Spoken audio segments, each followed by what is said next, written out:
Hello, friends. Here we are at step 5.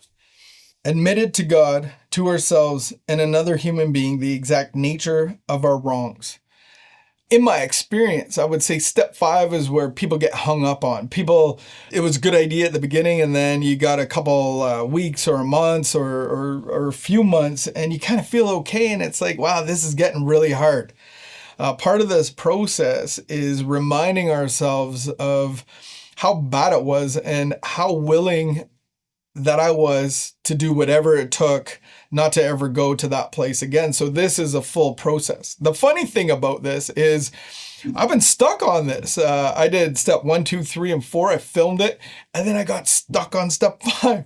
And maybe that's just a reminder of how many of us actually get stuck in this process. I just really want to encourage you to continue to do it because it's a beautiful process of actually cleaning the temple and actually having a whole new attitude, belief system, purpose, and meaning inside of you. And actually having the solution come on the inside because that's where the problem is. So I just want to encourage you that you're not alone. On page 59 of the big book, it actually says, half measures availed us nothing. But there is one who has all power, because without help, it's too much for us. But there is one who has all power, not 7, not 10. There is one who has all power. That one is God. May you find him now. And so this is where we really get into this process of digging. For me personally, I love to help people with step 4. I love to go through that process with them, bringing the stuff up. And so what you're being invited into, and some of us have a problem with this part because we've done all the digging, we've done all the writing, we put it on paper. But in your typical step 5, you've done all that work mostly by yourself. You might ask questions, and then you bring it to the leader in your life, your sponsor, your pay setter, maybe your pastor, if he has this understanding. Just don't bring it to a friend that has no clue about any of these concepts. This can be a very scary part because some of us have done horrific things in our life that we didn't get caught for. We didn't go to jail for, but they still happened, whether they're legal or not, whether they're just embarrassing. What I'm going to suggest to you is that everything under this sun has probably happened or will happen. And so not to live in the shame of that, because part of this is confessional. You're already fully known by God. And so it breaks the barrier of shame and guilt and insecurity and self-pity. It just brings it out and up. And so I just want to invite you into that process of really being able to put this stuff on the altar of your heart, just to get it up on the altar. And that's what this does. What it says on page 70, if we've been thorough about our personal inventory, we have written down a lot. We have listed and analyzed our resentments. We have begun to comprehend their futility, the fruit, because we're creating a garden. You're already a garden no matter what. God's created us to be little gardens, little temples. And so the futility and their fatality, this is bad fruit. We get to see the bad fruit in our lives. Most of us are in delusion and justification, making excuses for eating rotten fruit and giving it off to other people, pretending it's good fruit. We have commenced to see their terrible destructiveness. We have begun to learn tolerance, patience, and good will toward all men, even our enemies, for we look at them as sick people. We have listed the people we have hurt by our conduct and are willing to straighten out the past if we can. If in this book you read again and again, faith did for us what we could not do for ourselves. We hope you are convinced now that God can remove whatever self-will has blocked you off from him. For you have already made a decision, an inventory of your grosser handicaps. You have made a good beginning. That being so, you have swallowed and digested some big chunks of truth about yourself. And that's what this is all about, is really the death of self, because our self-will has blocked us from the sunlight of the Spirit of God. I believe that we can do this more than once in our lives. I have actually benefited from doing it way more often. At the beginning, my first 13 years, I did it once.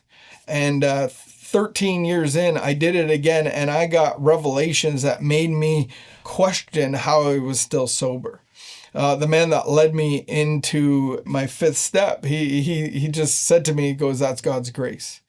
And so a lot of the times we can't handle the truth at the very beginning. We see little bits of truth. We have some relief. We have a spiritual experience and an awakening. And that gets us on the road and into this relationship with the power of God. And so coming into this part, you're going to meet with your sponsor or pace setter or spiritual mentor. And it says on page 75 of the big book, we pocket our pride and go to it, illuminating every twist of character, every dark cranny of the past. Once we've taken this step, withholding nothing, we are delighted. We can look the world in the eye. We can be alone at perfect peace and ease. Our fears fall from us. Imagine that picture, the fears falling from you. Being alone in perfect peace and harmony, not having the hamster wheel go 100 miles an hour and just looking for the next thing to do. Not isolating and just living in the grip of tension and fear and anxiety and adrenaline and cortisol and having your mind just going and going and going. Imagine this, being alone at perfect peace and ease, our fears falling from us. We begin to feel the nearness of our Creator. Many have had certain spiritual beliefs, but now begin to have a spiritual experience. The feeling, the drink problem, or whatever problem you've been facing has disappeared, will often come strongly. We feel that we are on the broad highway walking hand in hand with the spirit of the universe. Returning home, we find a place where we can be quiet for an hour, carefully reviewing what we have done. We thank God from the bottom of our heart that we know Him better. Taking this book down from the shelf, we turn to the page which contains the 12 steps, carefully reading the first 5 proposals. We asked, have we omitted anything? For we are building an arch through which we shall walk, a free man at last. Is our work solid so far? Are the stones properly in place? Have we skimped on the cement put into the foundation? Have we tried to make mortar without sand? So looking at those things and reviewing, getting all of the inventory garbage out is a tall task. Reading it in front of another person can be very intimidating and hard. You're going to feel that you might be judged, that you might be condemned, that if you actually reveal these things that you won't be accepted, that you actually might do jail time, or you might get divorced, or you might go to court, or whatever it is. But I just encourage you to take this step.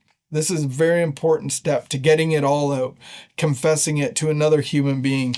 And God is listening to it, and He's going to reward you with the benefits of peace like a river on the inside.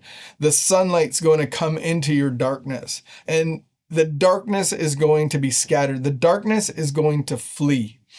And that's going to provide these things, is perfect peace. Our fears are going to fall off of you, and you're going to feel the nearness of your Creator. And so just like the nearness that you used to feel to the pornography or the relationship or the food or the phone or the TV or the drugs and the alcohol, whatever it is, that closeness that you felt, you're going to feel that with your Creator. You're going to feel the power of the Spirit that resurrected Jesus from the dead inside of you. That's a beautiful thing. So you don't want to miss this. You don't want to skip out on it. And it's going to propel you into the next part. I always ask everybody at the end of this, do you see the exact nature of your wrongs? We don't want to look at all the bad things we've done. We want to go to the cause of them, the exact nature in which you were developed into, because of a life guided by the slave driver of fear. So coming to look at the exact nature, the selfishness, the nature of who you are, God's perfect love is going to transform that. He's going to change that. He's going to give you a new nature.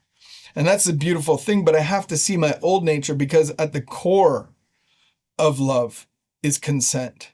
And so you've consented with the enemy of fear. Fear is the corrosive red thread. In the big book, it says corrosive red thread that shot through the fabric of our existence, setting us into trains of motion. And so fear is our slave driver. Coming out of the consent of fear and seeing our exact nature. I am fear-based. Apart from God, I can do no good thing. I'm a slave. I can't. If I could have done better, I would have done better. This behavioral management stuff is never going to last, never going to suffice. It's just going to drain me, cause more shame, cause more guilt. It's going to get me going around in circles again, chasing my tail. And that's exhausting, draining, and tiring. The solution is God's love, but I have to come out of consent with my exact nature. So I need to know my exact nature. I have to see what's objectionable. I have to see all of the stuff inside of me and get it to the altar of my heart. And that's in step 5. We got to get it to the altar of the heart. And then we'll go into step 6 and 7. I hope this has been encouraging. This is a great process. You don't want to mess it. You don't want to belabor it. You don't want to get stuck on step 5 like I did. All right, stay blessed, and we'll see you for step 6.